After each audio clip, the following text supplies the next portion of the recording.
नमस्कार, आप देख रहे हैं कैपिटल टीवी बिहार। मैं हूं आपके साथ सृष्टि शाह। बिहार में भ्रष्टाचार और आर्थिक गड़बड़ियों के खिलाफ जांच एजेंसियों की कार्रवाई तेज हो गई। सहरसा और मुंगेर में एक साथ अलग अलग मामलों में छापेमारी की गई। आर्थिक अपराध इकाई यानी कि ईओयू ने सहरसा के शिक्षा विभाग के जिला कार्यक्रम पदाधिकारी अजीत अमर के ठिकानों पर रेड मारी। वहीं प्रवर्तन निदेशालय यानी कि ईडी ने मुंगेर में जॉलीवुड म्यूजिक इंडस्ट्री से जुड़े ठिकानों पर तलाशी अभियान चलाया है।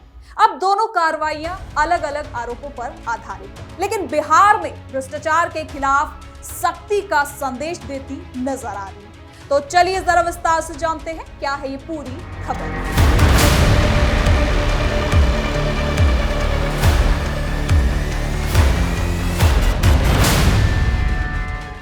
सहरसा में ईओयू की टीमों ने शिक्षा विभागों के डीपीओ अजीत अमर के 4 ठिकानों पर एक साथ छापेमारी शुरू की। सुबह से ही टीम नया बाजार के उनके किराए के आवास और शिक्षा विभागों के कार्यालय में पहुंच गई। साथ ही बरियाही थाना क्षेत्र में पैतृक मकान और छपरा के गंडक कॉलोनी के सरकारी आवास पर भी कार्रवाई हुई। सहरसा, सिवान और छपरा समेत 3 जिलों में एक साथ एक्शन देखने को मिला। घंटों से चल रही कार्रवाई में कई दस्तावेज भी बरामद किए गए। आपको बता दें कि ईओयू अधिकारियों के मुताबिक ये कार्रवाई आय से ज्यादा संपत्ति जमा करने के आरोप में की जा रही है।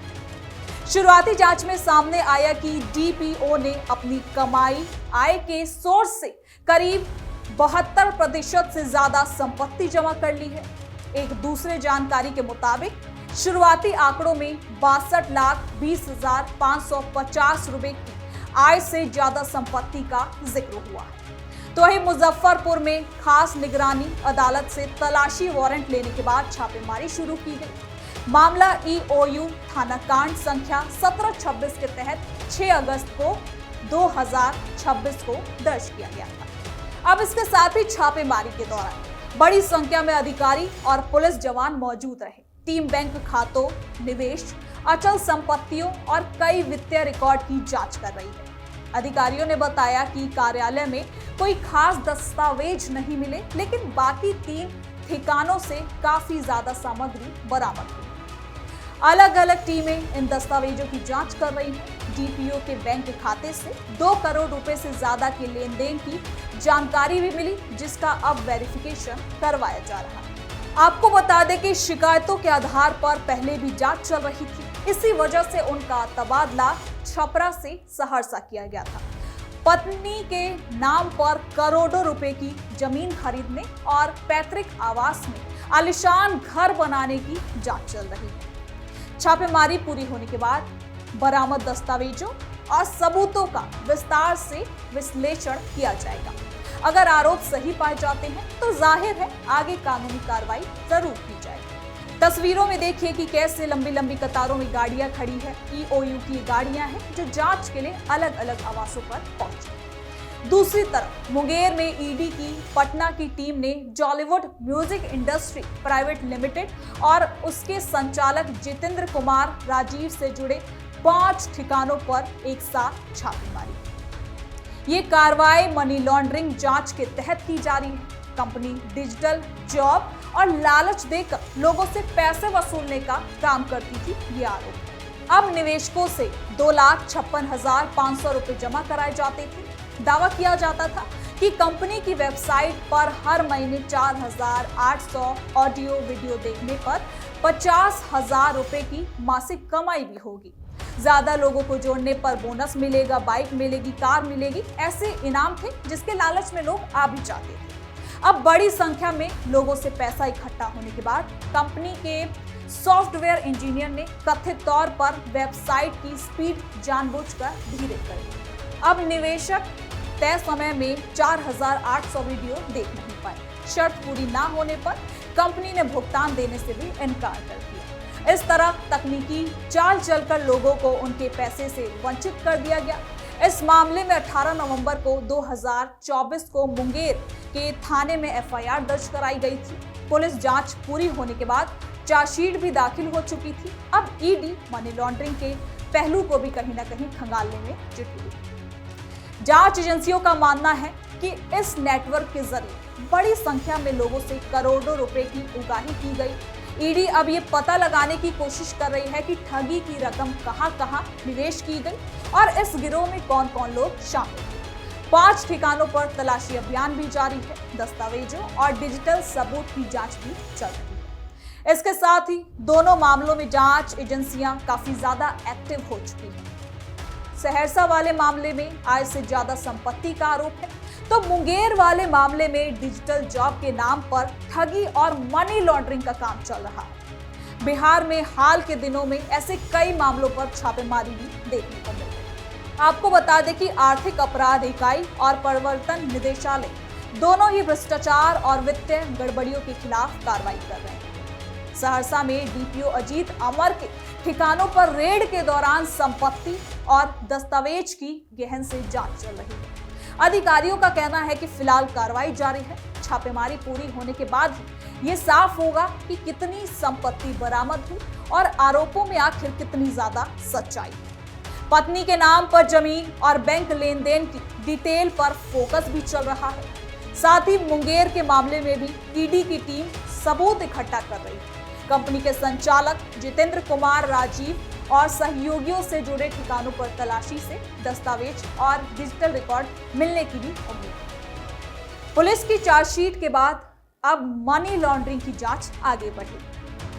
पीड़ित निवेशकों की संख्या और ठगी की कुल रकम का पता लगाने की कोशिश भी लगातार जारी है। यानी कि बिहार में शिक्षा विभाग जैसे खास विभाग में तैनात अधिकारी के खिलाफ आय से ज्यादा संपत्ति का आरोप काफी ज्यादा गंभीर माना जा रहा है। डीपीओ का पद शिक्षा से जुड़े कार्यक्रमों के लिए लागू होने से ये जुड़ा होता है। ऐसे में गड़बड़ियों के आरोप विभाग की छवि पर भी बहुत बड़ा असर डाल सकते हैं। जांच एजेंसी दस्तावेजों के आधार पर आगे की कार्रवाई भी तय करेगी। अब डिजिटल जॉब के नाम पर ठगी के मामलों में आम लोगों को नुकसान होता है। ऑनलाइन प्लेटफॉर्म के जरिए निवेश का लालच देकर पैसे वसूलने का तरीका हर रोज बदलता जा रहा है। कई मामले भी देखने को मिल रहे हैं। इस मामले में कंपनियों ने वेबसाइट की स्पीड को धीमी कर शर्तों को पूरा नहीं होने दिया। इससे पीड़ितों को भुगतान नहीं मिला। ईडी की कार्रवाई से ऐसे नेटवर्क पर नकेल कसने की अब कोशिश हो रही है। इन दोनों छापेमारियों में एजेंसियों ने एक साथ कई ठिकानों पर एक्शन लिया। इससे सबूत नष्ट होने की संभावना कम हो जाती है। सहरसा में 4 और मुंगेर में 5 ठिकानों पर एक साथ तलाशी से जांच को गति मिलने की उम्मीद है। दस्तावेजों की जानकारी के बाद ही अब आगे की तस्वीर भी जो होगी वो साफ होगी। अधिकारियों के मुताबिक भी सहरसा वाले मामले में शुरुआती जांच में आय से ज्यादा संपत्ति का खुलासा हुआ था। अब उसी के आधार पर तलाशी वारंट लिया गया है। छापेमारी के दौरान बैंकिंग, लेन देन और संपत्ति के कागजात खंगाले जा रहे हैं। अगर आरोप साबित होते हैं तो अदालती प्रक्रिया और ज्यादा आगे बढ़ेगी।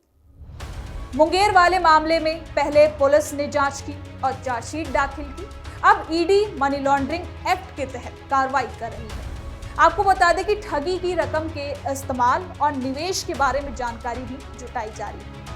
संचालक और सहयोगियों की भूमिका भी अब साफ करने की कोशिश हो रही है। ऐसे में बिहार में भ्रष्टाचार के मामलों में जांच एजेंसियों की सक्रियता भी लगातार बढ़ती जा रही है। आय से ज्यादा संपत्ति और ठगी जैसे मामलों में छापेमारी काफी ज्यादा आम हो गई है। सहरसा और मुंगेर की इन कार्रवाइयों से आम लोगों में चर्चा और ज्यादा तेज है। जांच पूरी होने के बाद ही दोषियों के खिलाफ आगे की कानूनी कार्रवाई भी तय होगी। साथ ही डीपीओ अजीत अमर के ठिकानों पर रेड के दौरान सुरक्षा व्यवस्था कड़ी रखी गई। 3 दस्तावेजों को सील कर आगे की जांच के लिए तैयार किए जा रहे हैं। बैंक खातों के डिटेल और जमीन के कागजात काफी ज्यादा खास भी माने जा रहे हैं। पत्नी के नाम पर लिए गए संपत्ति होने की जो आरोप है इसकी भी जांच हो रही है।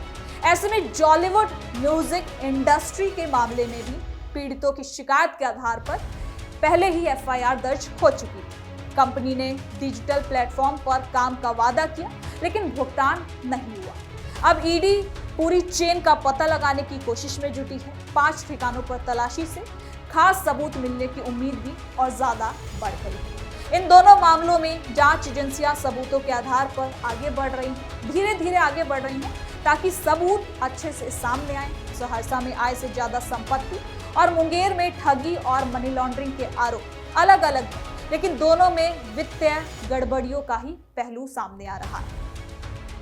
कार्रवाई जारी है और अंतिम नतीजे जांच पूरी होने के बाद ही सामने आएंगे। ऐसे में बिहार में ऐसे मामलों की जांच तेज करने से भ्रष्टाचार पर रोक लगाने की कोशिश हो रही है। अधिकारियों और कंपनियों के खिलाफ कार्रवाई से संदेश भी साफ है कि गड़बड़ियों पर सख्ती बढ़ती जाएगी। दोनों छापेमारियों के नतीजे आने के बाद आगे की तस्वीर और ज्यादा साफ होगी। फिलहाल एजेंसियां दस्तावेजों और सबूतों का कहीं ना कहीं विश्लेषण कर रही है, यानी कि दोनों मामलों में अब ये दोनों फंसते नजर आ रहे हैं। अब देखना होगा बिहार सरकार के इस एक्शन से क्या कुछ देखने को आगे मिलता है। तो फिलहाल के लिए इस खबर में इतना ही। देखते रहिए कैपिटल टीवी बिहार।